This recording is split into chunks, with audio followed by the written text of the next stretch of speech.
What's up, all my Ewoks? It's Anna, also known as That Star Wars Girl, and today I'm going to be talking about Star Trek Picard Episode 2. I know I'm a little bit behind on my reviews. Once I watched this episode, I jumped on a live stream with Midnight's Edge, and everyone that was on that panel, which was great. So I talked about it initially after I watched it. Just with this video review, I'm a little bit late. So I know Episode 3 just came out. I'll be releasing my review on that tomorrow, so stay tuned for that. But let's talk about the second episode, because I think a lot of people were really pissed off about this because there's cussing in it. I know, I've recently just started dropping a lot of F-bombs on my channel. That's more so to protect myself and my channel from COPPA, however the hell you want to say it. So there's my little explanation right there. But as far as Star Trek, one of the things that's great about Star Trek is that it can be watched at all ages. When I was a little kid, I was watching the original series.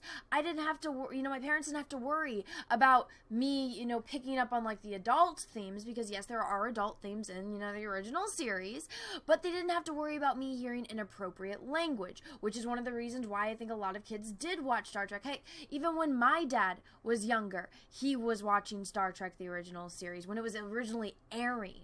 And nobody had to worry about it because there wasn't cussing in it. So the fact that they're introduced cussing, and I had to watch an episode where Captain Picard was getting told, like, what the fuck are you doing, from a superior?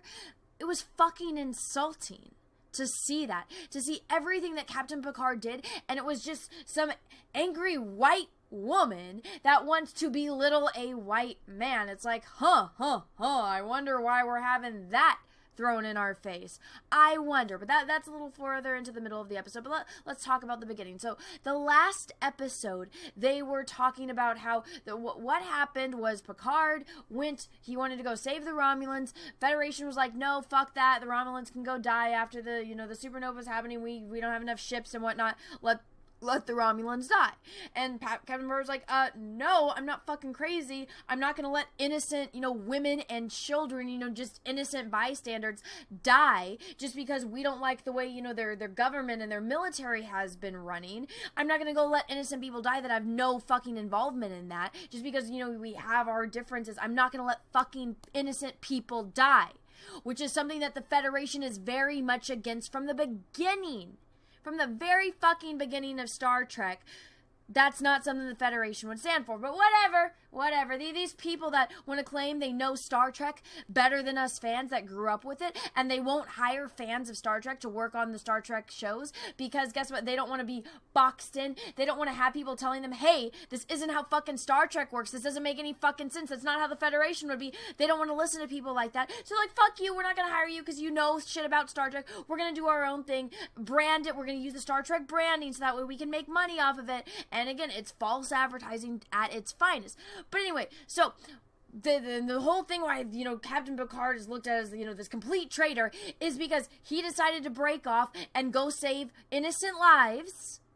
And during this time, the androids did something bad on Mars, and the skies, the atmosphere on Mars is still burning. I'm like, that doesn't make sense with the technology you have. You would have been able to fix that. We've seen that in the Next Generation show where they literally do that. But whatever, again, these people haven't watched Star Trek. What they did was they turned on Netflix. They went through, they read the little app, when you're going through Netflix, it's got like 1 to 3 sentence little, this is kind of what the episode's about. They're like, oh, that one sounds good. That one sounds good. Let's use that. Let's write off of these, 1 sentence little synopsis of this show or of these episodes, and let's just kind of throw it in a hat. Let's pick out one, like, this is going to be the plot for this episode. This is going to be the plot for this episode. And that's what they did. And it's so blatantly obvious. So this is a really important scene that they show kind of the past 14 years prior to when the androids turned. And I'm like, okay, you have the technology to create androids. First off, you already showed how you can use holograms, and we even saw that in Voyager with the mobile emitter for the Doctor.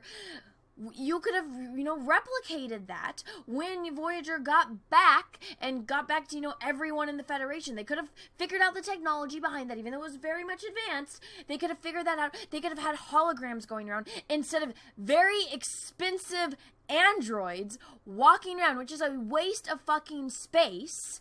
And just having them be manual laborers. And so I have a lot of notes in this damn notebook.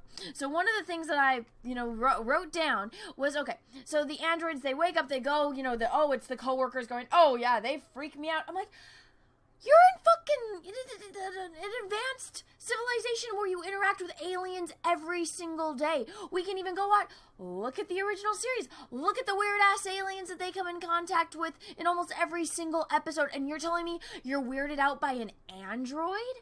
That would be the least of the things that I'd be weirded out by. But whatever. That is what weirds out someone. And so the androids, the main one that they're just going that's interacting with a nice coworker, and then we got a bad or a mean coworker, and he's standing there and he's watching them while they're eating lunch, after the shows kind of their little daily tasks with the computers and doing stuff on Mars. And then all of a sudden his eyes get this like blinking thing, and then he goes to the computer, he starts pushing in buttons, and they're like, what are you doing? Because the alarms are going off and stuff. And I'm like, okay, so for some reason, this one android that's just, a casual worker, a casual, manual laborer, for some reason, he has the codes to override the entire atmospherical and security systems of this outpost, of the station. He can just do that. He just knows everything. And I'm like, at any business, any place that, you have employees and there's a chain of command structure.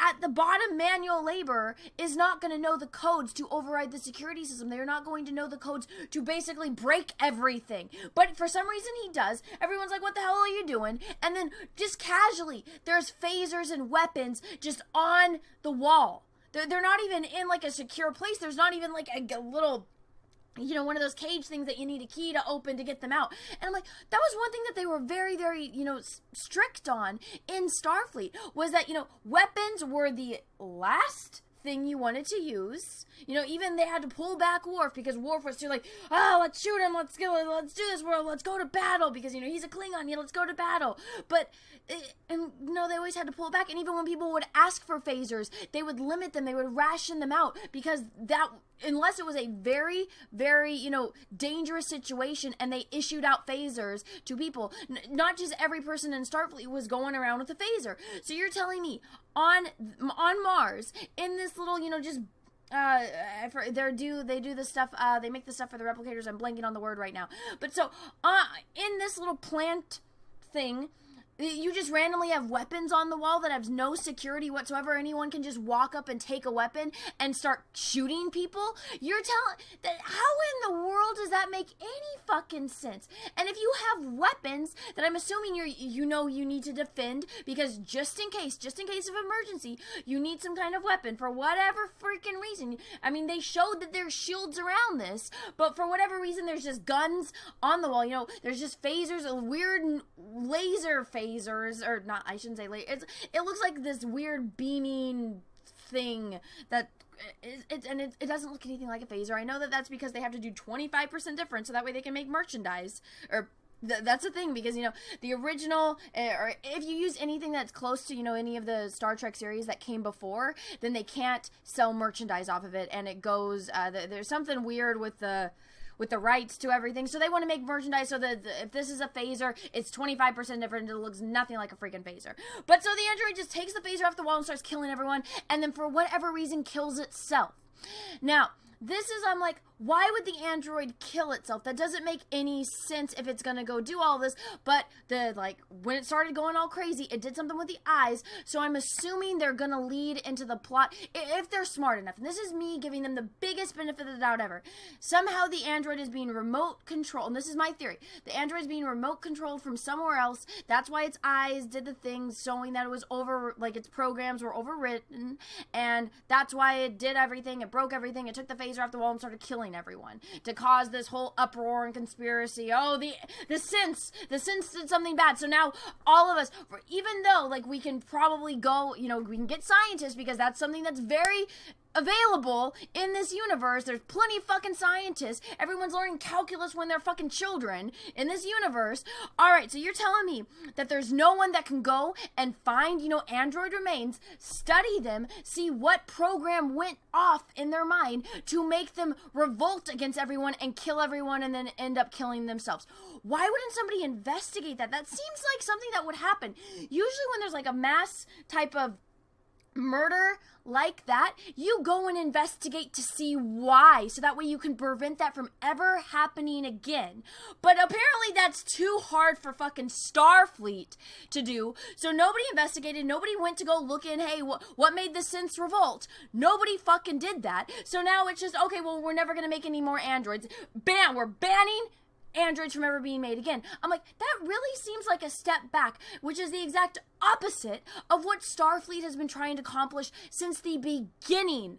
Since the beginning of the Federation, they have never been against, putting a restraint on expanding technology, of learning from the past and improving upon it and making the future a better place. Doesn't make any fucking sense, but that's, the first 14 damn minutes of this episode. And it shows they don't know anything about fucking Star Trek. And this is just the beginning of the episode.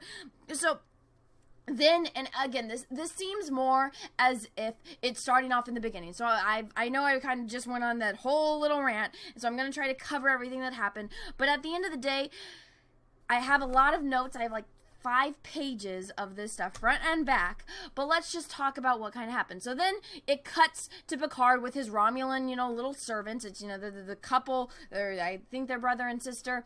So you go to the Romulan servants, and then she starts talking about how do you say this? I wrote this down. The Vash, which is the boogeyman of the Tal Shiar. For those of you that don't know, the Tal Shiar, I feel like the best way to describe it, it's like, okay, the Romulan secret bad guys, the top secret bad guys. If you're basically part of the Romulan Empire, you got, their little army, you got the Romulan Empire, and then you got the Tal Shiar, which is the ultimate bad guys that go and, the secret agent type of Romulans that try to infiltrate everything. This is the Tal Shiar, the secret society that do all the spy work, that do all the bad things for the Romulans. Well, now I'm not going to pronounce this right.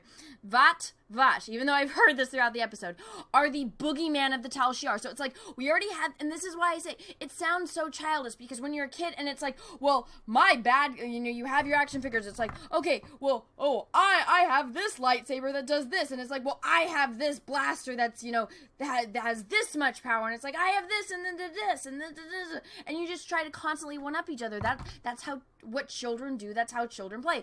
That's literally what this is. It's like, oh, well, the Tal Shiar wasn't bad enough, so let's invent this other, the boogeyman of the Tal Shiar, that only believe, it's like death. The only way to keep secrets is by killing everyone. And like, all right, I get that. That's actually a thing that's common. It's like, the only person that can keep a secret is a dead man. That's actually a thing that people say, that's referenced, in novels, TV shows, movies.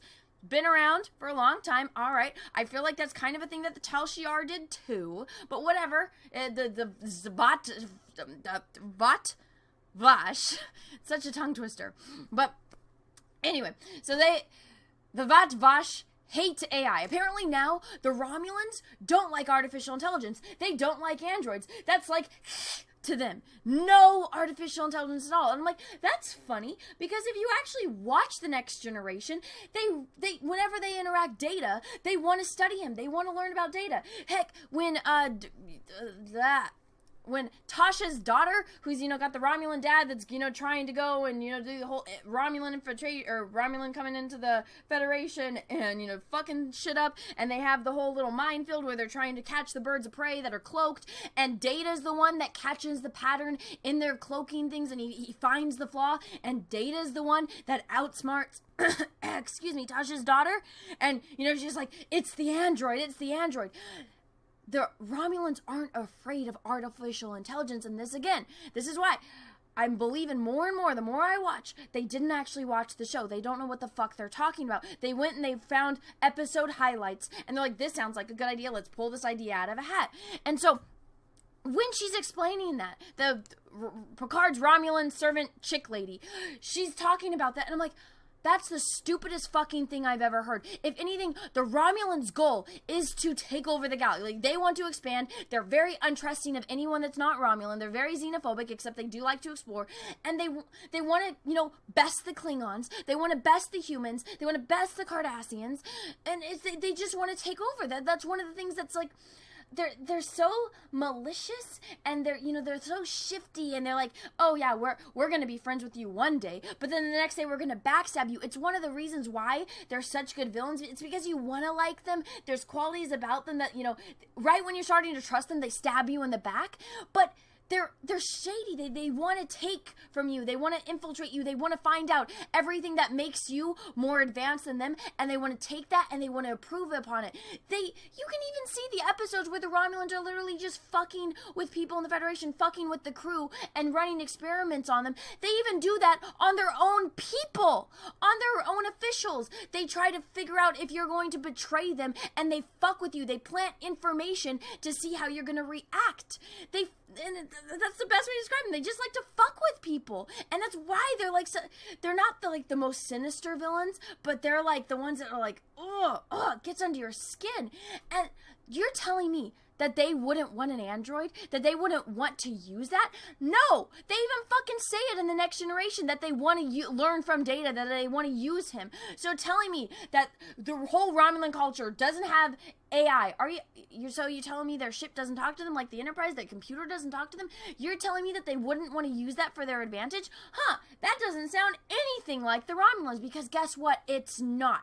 And so then, let's talk about Data for a minute, because okay, Data's got daughters. You know, in the last episode we learned the Daj is the one, so he's got another one, that they're twins, because when they take his neurons, they can clone him.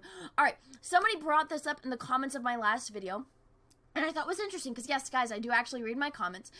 Oh, in the little vision that Picard had, Data has 5 cards that were all Queen of Hearts, or I think, I'm pretty sure it was Queen of Hearts, but I just remember that they were all red. So, Data puts down 5 cards. Somebody said that must symbolize that he has 5 daughters. And in this episode, they talk about how he...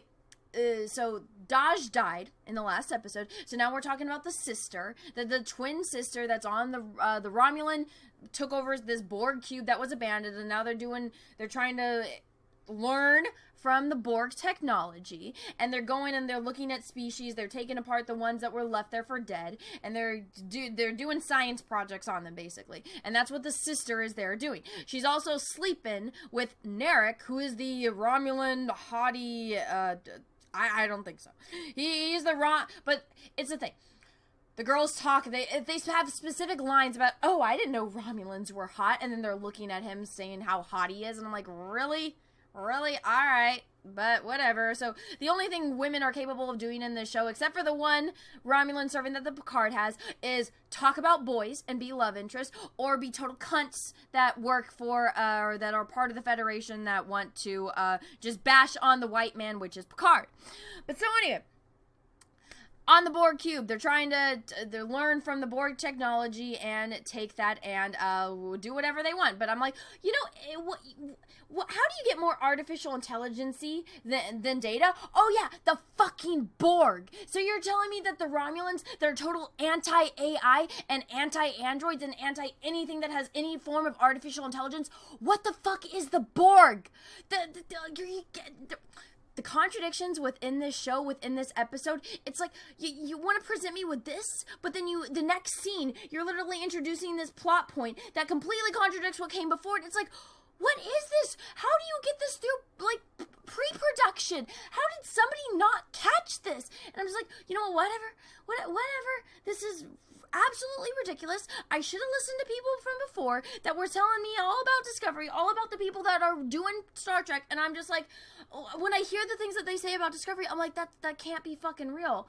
And then they show me videos, and I'm like, oh my god, it is. And now I'm watching this with Picard, a character that I care about. So we had the girl, Data's other daughter, one night stand with the Romulan. He's like, oh, well, let me go watch you at work. And she's like, I don't know if you can. Oh yeah, by the way, we're not allowed to talk about a relationship. I'm like, you're literally a fucking scientist. You meet a guy, and I'm not judging. I know that I might have come off on the live stream that I'm a little bit judgy on this. I'm not. I'm just saying I wish that it would have had a little bit more lead up to them let the Romulan dude get off the ship. Oh, let me talk about my siblings, or let's have a little talk about our siblings. He's like, oh yeah, my brother died, and she's like, oh yeah, I love my sister, and then all of a sudden the next scene they're in bed together. I feel like I needed a little bit more to see the lead up to that, because it just seemed like, oh, all right, well, all right, whatever, but didn't make too much sense. I just needed a little bit more build up, but whatever, we're going from that. And so apparently he's just there, he has clearance for everything, and she's gonna go defend the Borg people again. When the Romulans are teasing about, oh yeah, this is a, no name species, she's like, or unnamed species, she's like, I wish you wouldn't call it that. But anyways, she's basically just there so that way he can manipulate her and be the love interest for her and the dreamy, hot guy, which I'm like, makes no sense. But he's supposed to be there so that way he can get information from her that we find out later in the episode. I'm just saying it right now because it's a waste of time to even talk about. But anyways, let's get on forth. So, Picard wants to go and find the Data's other daughter, the twin, the one that's on the Borg cube, because he feels like he owes it to Data. One daughter died, he needs to go save the other daughter. So he goes to Starfleet headquarters. And what do we get at Starfleet headquarters? Okay, so the only man that you've seen so far that's actually working at Starfleet, this is the only one. He's a receptionist / secretary at Starfleet. Everyone else is a whammon. And so he doesn't even know who the fuck Captain Picard is. Captain Picard comes up, I have an appointment, he needs a little clearance badge so he can go upstairs because, he's not in Starfleet anymore, even though he's an admiral, he's not because of the whole Romulan thing. But so, and the guy's like, name? And he's like, Jean-Luc Picard, and he spells it out for me. He's like, oh, welcome back, Admiral. Here you go. Like, da-da-da-da. And it's like, oh my God. You're killing me, Smalls. You're really killing me. This isn't fucking Star Trek. Captain Picard goes up. He has the meeting where he basically explains, hey, Data, Bruce Maddox, I know everyone was telling me to talk about that, and, oh, well, Anna, it makes sense that they're using Bruce Maddox, and da-da-da, and he would be the one that would know everything about Data. I'm like, so you're telling me the dude that literally, one of the best episodes in The Next Generation, The Measure of a Man, the dude that wanted to literally take Data a fucking part, and didn't see him as a human in the episode where Data and Picard had to prove that he was a fucking human, or, a sentient being that can't just be taken apart. He's not just a machine, he's a fucking person. And they had to prove Data's humanity. And Bruce Maddox was the one that wanted to tear him apart. You're telling me, and they keep saying, oh yeah, well, Data and him were friends. I'm like, if Data were to hate anyone, it would be fucking Bruce Maddox. So don't give me this shit that they're friends, that they would be working together, and, side by side, oh, we're buddy. It's like telling me that Bruce Maddox is the, equivalent of Geordi. Fucking no! I could understand if after, retiring from the Enterprise, Geordi wanted to go into cybernetics because Data is his best friend and he wanted to learn more about that, and he worked with Data to try to help Data, perfect him procreating and making a child, because we know Data always wanted a daughter. We know that will allow. But they don't want to mention that Data had a daughter before, because, oh my God, again, they didn't watch the fucking show. They don't know about her. Even though they can get an actress and, do the same, oh, let's give her dark hair and, pale skin, and, Lau got to choose her own form and got to choose that she wanted to be a girl. But all of a sudden now Data's got a daughter, completely forget about his other daughter, whatever. But I could understand if Geordi wanted to go and help Data and help his best friend in the pursuit of becoming a father again. And this time making sure that it's done right, so that way his daughter doesn't die when she does experience emotion for the first time. I could understand that, but Bruce fucking Maddox? Are you kidding me? Even at the end of the episode, when he's like trying to say, oh, no hard feelings, Data, and Data's like, oh yeah, I'm not capable of emotion. You could see the fucking hatred in his eyes, and that's why Bruce Spiner is such a fucking good actor. And it's like, that's what made Star Trek so good. But anyways, so what they want to keep talking about Bruce Maddox. Picard wants to go save Data's other daughter, go find Bruce. What does the Admiral say? All right, I'm assuming she's an Admiral. I'm blanking on it, but her name is, I wrote it down because I'm so bad at names. I believe her name is Corinne. I wrote it somewhere, and of course, Kristen, her name's Kristen. I knew it started with a K. Kristen is, I wrote, this was my note. Kristen wanted to go off on him from the moment he walked in the door. And she did. He walked in ready to pitch her. What does she do? Fuck you, Picard. fuck you. That's basically what she said. She's like, no. She's like, I'm gonna let you think that you have a chance, have a shot. The second he walked in, she has the death glare in her eyes, and she's just like, no, after what you fucking said on TV, hell to the fuck no, I'm not gonna help you. Get the fuck out of my office. Basic summary of how that scene went. And so now Picard, he has to get another ship that's not from Starfleet, and he's got to go and, form his own team and go on his own little vigilante mission. And then we have later on the episode, because then it cuts to the whole Borg Q scene, which is more like, oh, let's have little girl talk about how sexy this Romulan dude is, and da-da-da. And another thing that I was pointing out on the stream on Midnight's Edge, okay, there's one thing that was very, very great, that I should say was done very, very well in The Next Generation, is they did a very good job of showing the difference between Romulans and Vulcans. In the original series, they did a good job of showing the different styles. Romulans had, the gold and the blue. Vulcans, when you see them, they were more, I feel like, toned down as far as colors, like when you get to meet Sarek and Spock's mother. Obviously, Spock's mother was a woman, or excuse me, not a woman. She was a woman, but she was a human, Amanda. Such a great episode. That's one of my favorite episodes of Journey to Babel. Ugh. But anyways, they did a really good job as far as costume-wise, but Vulcans and Romulans looked very similar. They had the pointed ears and they had the pointed eyebrows. In The Next Generation, the difference between the Romulans and the Vulcans, the costumes and the prosthetics. So the Romulans, they had, the gray with the weird square shoulders, and, they had this little ridge right here over their pointed brows. And, they still had the pointed ears. The Vulcans obviously always had the straight across bangs, and then the Romulans had the little pointed bangs. Okay, they still look similar, but there was just enough differences to show that, yeah, they came from the same backgrounds, the same ancestry, but the Romulans had evolved on a different path than the Vulcans. Okay, in this show, it's like the Romulans, that they want to be attractive, they don't have the little ridges. They don't have the pointed bangs. They can look however the fuck they want. The two Romulans that live with the Picard, they just have the eyebrows that are slanted. The Romulan, the sexy Romulan Narek that's on the Borg cube, he just has the eyebrows. He doesn't have the forehead ridges. But then, they show other Romulans that are on the Borg cube that have the freaking ridge, and it's even more intense. And I'm like, why do some Romulans get to be hot and not have that weird feature as compared to the other Romulans that do? I'm like, why? Why? So are you trying to tell me that the Romulans that are important aren't going to have that, and then the Romulans that are just, Romulans to be in the background do? It doesn't make any fucking sense. And then we see later in the episode, Captain Picard's talking to the chick that he met in, at the android little specialty place, the blonde doctor, I'm blanking on her name right now, and they have a little back and forth about books, and Picard was like, oh, I was never into sci-fi, because she's looking at a sci-fi book, and I'm like, okay, first off, why do you own it? But second off, Picard is a fucking bookworm. If Picard can quote Shakespeare hundreds and hundreds of years after, Shakespeare's obviously, we're already hundreds and hundreds of years after Shakespeare, but Picard, all the way in the fucking future? You're telling me that Picard doesn't understand sci-fi? I'm like, maybe that was a joke, but again, that's giving them a big benefit of the doubt.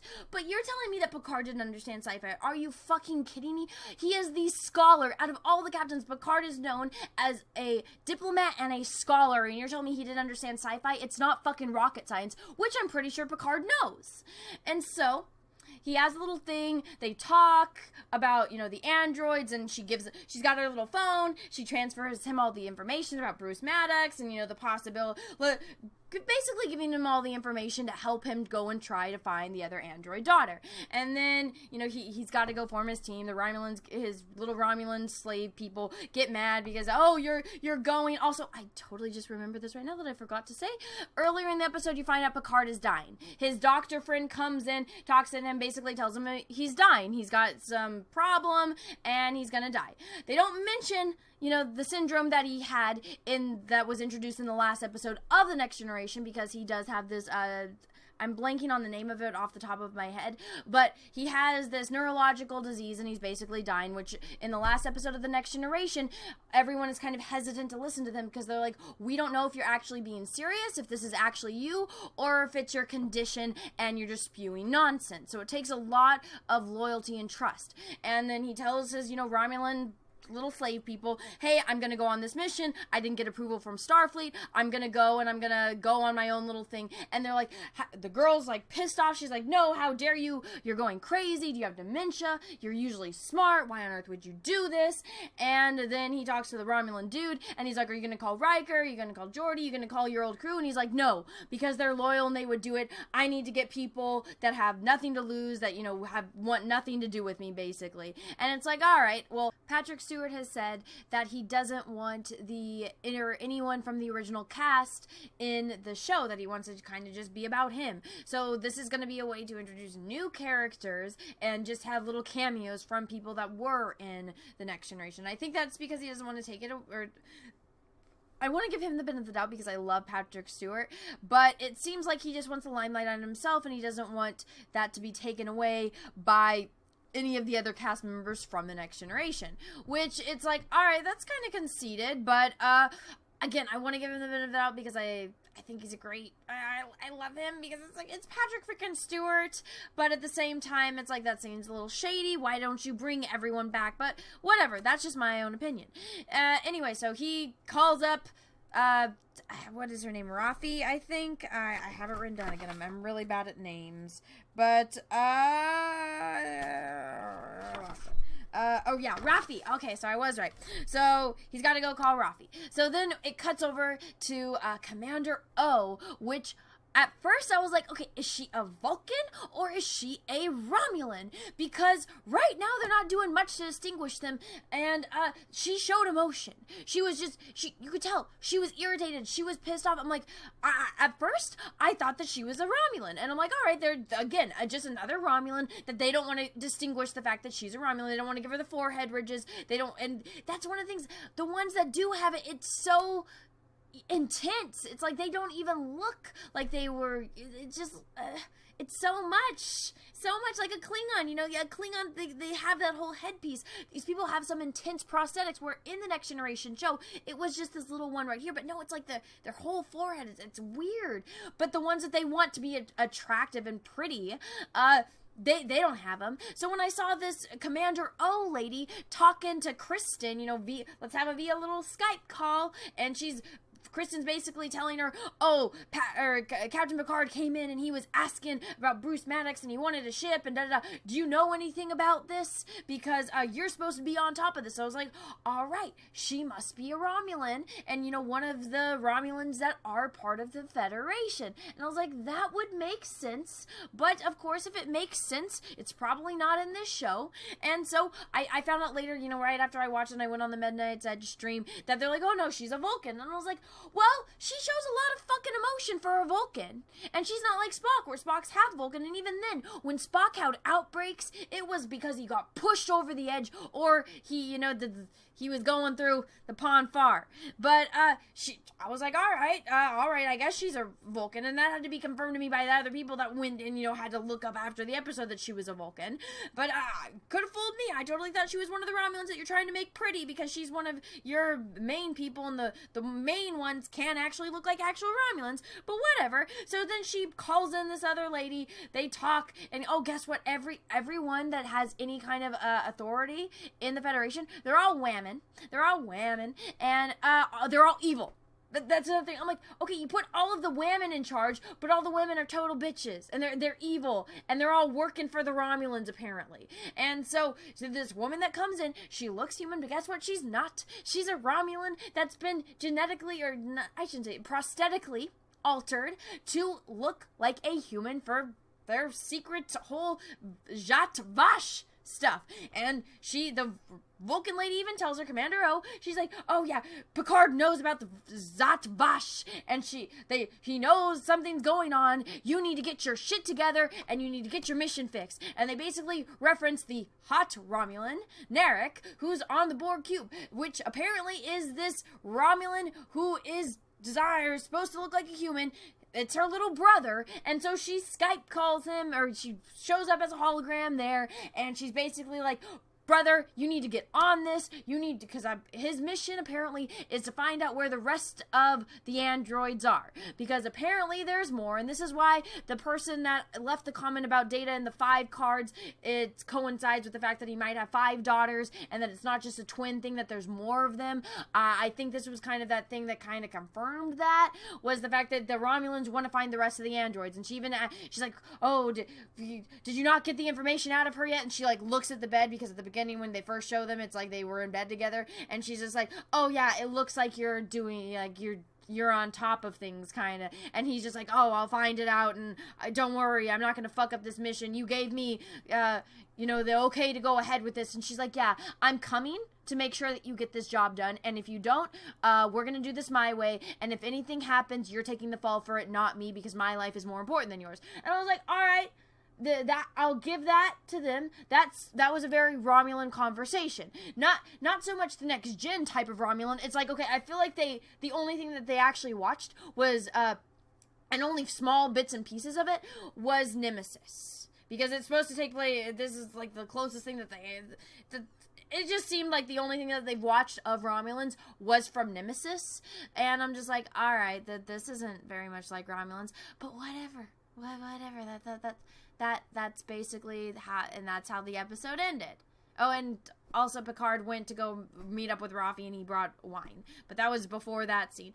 It's just like, this isn't Star Trek. This is the melodrama to its in sci-fi. It's a melodrama sci-fi. Somebody got mad at me and wrote me this novel because I called it a novella last review that I did. Let me explain to you something. I'm from California. Everyone that I know that watches novellas, and yes, they're called telenovelas, and you want to go yell at me that it's a novel, or it's books, people have slang in different parts of the world. Where I'm from, and I wouldn't know this if somebody didn't tell me, because I don't speak Spanish. I would have never watched a novella if it wasn't on in, one of my friends' houses, and, their grandma was watching it. They all call it novellas. So you want to get on my ass because I'm comparing this to a novella? That's a slang. That's what we call it when it's one of those very melodramatic soap operas. This is basically a novella in space. Let's have all the women all the older women, they're all evil, conniving bitches that just want to do their whole little drama. Let's basically play chess with all the rest of the players. The younger girls are the love interest, where it's like, oh, he's so cute. Oh my God, he's so cute. Oh my God. But we're all scientists. We're all perfect at everything. We know everything about everything. We're all geniuses. We're all beautiful. And I'm like, what the hell am I watching? And that was Star Trek Episode 2. I'm sure that there's things I forgot, because I got like 5 pages of notes, and that's front and back. But basically, this whole thing is white men bad, women good, but they're actually evil, except for if they're young and innocent, and that's this. It's ridiculous.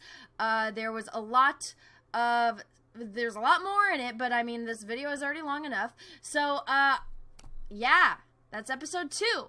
I'll be watching episode 3 later today, and then I will be out with my review of it tomorrow. So thank you so much, everyone, for watching.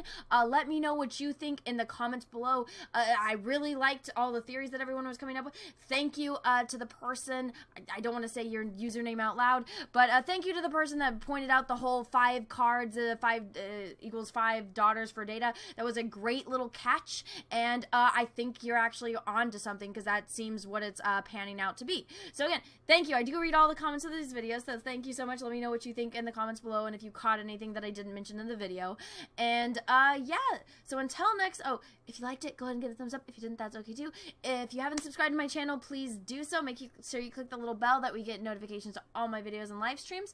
And if you have been subscribed, make sure that you're still subscribed, because YouTube is unsubscribing not everyone, but it's unsubscribing people every day. And until next time, everyone, have a great rest of your day, and may the Force be with you, because we are really, really, really going to need it. Bye, everyone.